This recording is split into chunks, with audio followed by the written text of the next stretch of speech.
Hi, welcome back to Beyond PG because we believe that kids deserve good movies too. I'm Addy. I'm Ben. Today we're talking about Princess Mononoke, a 1997 animated feature film from celebrated director Hayao Miyazaki. It's got a great English voiceover cast with everyone from Claire Danes and Billy Crudup to Keith David, Minnie Driver, Jada Pinkett Smith. It's got a great cast. Billy Bob Thornton. No idea who any of those people are. They're good actors though. The film is about a young warrior who is wounded protecting his village from a giant boar turned demon. Ashitaka sets off on a quest to discover the cause of the great boar's hatred, and we soon learn that this is a land populated by samurai, enterprising industrialists, and giant forest gods alike. It is essentially impossible to go into further detail without having to spend the next 20 minutes on plot, so we'll just leave it there and tell you to check it out. Now, was this kind of movie something that you typically would seek out or want to watch? Probably not. It's not really my style, but I did like it. It was good. Yeah, it's going to be a lot out of a lot of people's comfort zone. It's not the traditional kind of movie that Western audiences are used to. Would you recommend this movie to folks?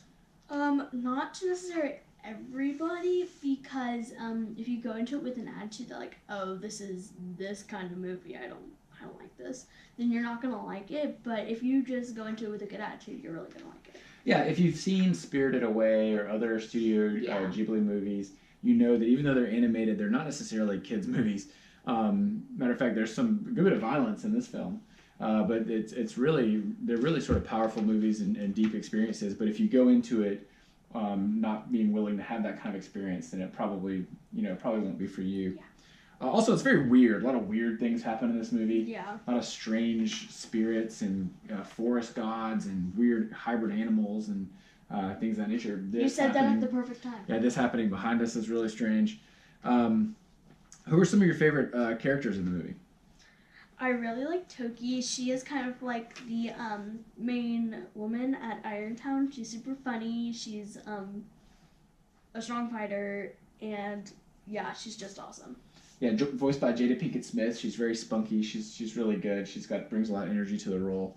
I think my favorite character is probably Lady Eboshi. She actually is the sort of head of Irontown. She's the one that is hunting down the forest gods. She's the one who really creates a lot of the conflict in the film. But she's also protecting and supporting lepers, pulling women from sort of pleasure houses in the city and giving them these sort of respectable jobs. And she's kind of creating this new world, new society dynamic with women having sort of equal roles to the men. And she's really a good example of, in this movie, everybody makes a good point here and there. Everybody, even if they're sort of... It's a very thin line between good and bad. The movie really strikes that fine balance, and you'll find yourself thinking about it long after you watch the film, I think. Mm-hmm. San, obviously, Princess Mononoke by the title of the film, but she goes by San in most of the film. She's great. She's probably one of the main characters who changes during the course of the film. She starts out resenting humans, not liking humans. She complains that she smells like a human after she's been around one. By the end of the film, she's really learned to sort of, be able to connect with other humans, particularly Ashitaka. She's not necessarily the main character, but she's maybe the most important character of the film. Yeah, that's the thing I was most confused about after watching it. Like, as a kid, I was like, why is it named after her if she's not the main character? That's a good question. If somebody was watching this film, what would you recommend that they keep an eye out for? I really liked it when we first, not first, but like in the first time we see her, Princess Mononoke in Irontown with her mask on, her knife. She's like, she has a mask on, but you can tell she's like really angry and...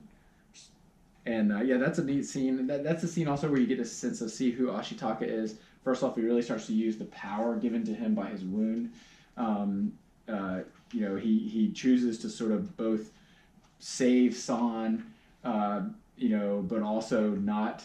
He doesn't really pick sides, other than he picks the side of humanity and of trying to preserve as much humanity as possible. Yeah. I think it was really interesting scene.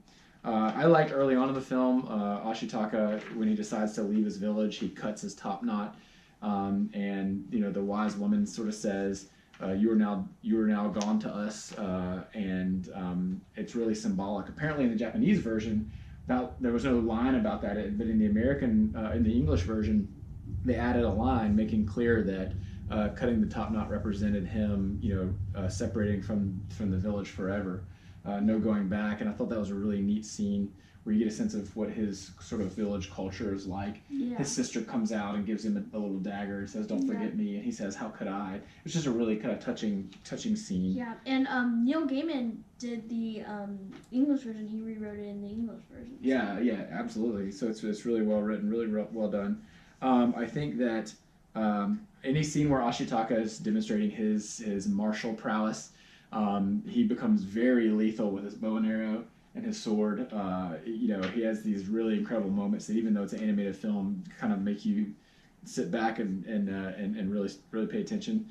There's a scene towards the end where he catches an arrow shot out of him and he shoots it back at the enemy.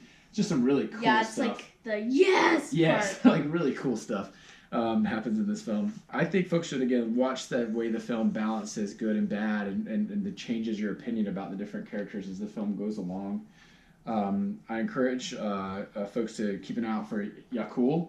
The red elk, Ashitaka's red elk in the film, is basically like the best part of the movie. He's our favorite. Anytime he's in danger, you become really concerned. The animators did such a great job. He's so expressive. He's basically like a character in the film as opposed to just an animal. And I just think the film works. On the cover of the DVD and Blu-ray, it says that it was one of Roger Ebert's top films of the year.